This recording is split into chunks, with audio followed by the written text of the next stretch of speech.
তিরমিজি শরীফের 3375 নম্বর হাদিসের বর্ণনা। এই হাদিসের বর্ণনাকারী সাহাবী নবীজি সাল্লাল্লাহু আলাইহি ওয়াসাল্লামের সাহাবী হযরত আব্দুল্লাহ ইবনে বুসর রাদিয়াল্লাহু তাআলা তিনি বর্ণনা করেছেন, আন্না রাজুলান ক্বালা, এক ব্যক্তি রাসূল করিম সাল্লাল্লাহু আলাইহি ওয়াসাল্লামের কাছে এসে বলতেছেন, ইয়া রাসূলুল্লাহ আখবিরনি বিশাইইন আতাশাব্বাতু বিহি, আপনি আমাকে এমন একটা আমল সম্পর্কে বলে দিন যে আমলটা আমি সদা সর্বদা সব মুহূর্তে সারাদিন আঁকড়ে ধরে রাখতে পারবো, এই আমলটা আমার থেকে কখনোই ছুটবে না।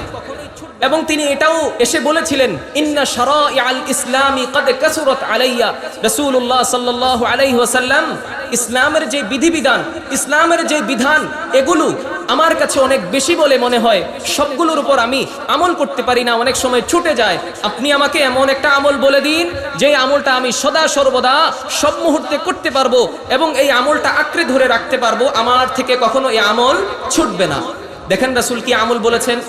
ফাকালা রাসূলুল্লাহি সাল্লাল্লাহু আলাইহি ওয়াসাল্লাম, রাসূল করিম সাল্লাল্লাহু আলাইহি ওয়াসাল্লাম বলেন, লা ইয়াজালু লিসানুকা রাতাবান মিন যিকরিল্লাহ, আল্লাহ তাআলা তোমাকে জবান দিয়েছেন, জিহ্বা দিয়েছেন, এই জিহ্বা যদি আল্লাহ পাক রব্বুল আলামিনের জিকির থেকে, আল্লাহর স্মরণ থেকে কখনোই খালি না হয়, এটাই তোমার সবচেয়ে বেশি সহজ আমল, এটাই তুমি সারা দিন সব মুহূর্তে করতে পারবে এবং এটাই তোমার নাজাতের উসিলা হয়ে যাবে। সুবহানাল্লাহ। জিহ্বা, অযথা কথা, অনর্থক কথার মধ্যে আমরা এই জিহ্বাকে কি করি, ব্যবহার করি। কিন্তু রাসূল করিম সাল্লাল্লাহু আলাইহি ওয়াসাল্লাম বলেছেন, অযথা অনর্থক কথার মধ্যে এই জিহ্বাকে ব্যবহার করা যাবে না। তুমি যদি এই জিহ্বাকে আল্লাহর জিকিরের মাধ্যমে সব সময় নাড়াইতে থাকো, আল্লাহর জিকির করতে করতে তোমার এই জিহ্বা যদি ভিজে যায়, এটাই তোমার নাজাতের উসিলা হয়ে যাবে। সুবহানাল্লাহ। জিকির করবেন ইনশাআল্লাহ, আল্লাহর জিকিরের মাধ্যমে এই জিহ্বাটাকে ভিজায় রাখবেন তো ইনশাআল্লাহ। আল্লাহ আমাদেরকে বেশি বেশি জিকির করার তৌফিক দান করেন।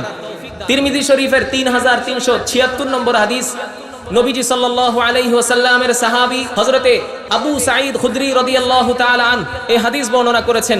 হযরতে আবু সাঈদ খুদরি বলেন, সুইলা রাসূলুল্লাহি সাল্লাল্লাহু আলাইহি ওয়াসাল্লাম, রাসূলুল্লাহ সাল্লাল্লাহু আলাইহি ওয়াসাল্লামকে জিজ্ঞেস করা হয়েছে, আইয়ুল ইবাদ আফদালু দারাজাতান ইনদাল্লাহি ইয়াউমাল কিয়ামা, আল্লাহর রাসূল সাল্লাল্লাহু আলাইহি ওয়াসাল্লাম আমাদেরকে একটু বলেন তো, কিয়ামতের ময়দানে আল্লাহ পাক রব্বুল আলামিনের বান্দাদের মধ্য থেকে কোন বান্দা আল্লাহর সামনে সবচেয়ে বেশি মর্যাদার অধিকারী হবে, কোন বান্দা আল্লাহর সামনে সবচেয়ে বেশি মর্যাদাবান হবে, সেই বান্দার পরিচয় আপনার কাছে জানতে চাই।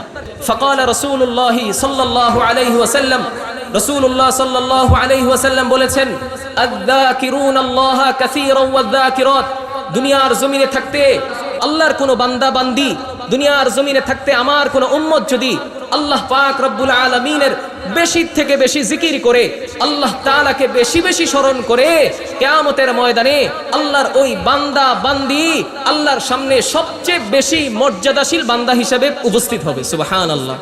জিকির করবেন ইনশাআল্লাহ। তিরমিজি শরীফের 3596 নম্বর হাদিসের বর্ণনা, হযরতে আবু হুরায়রা রাদিয়াল্লাহু তাআলা আন এই হাদিস বর্ণনা করেছেন।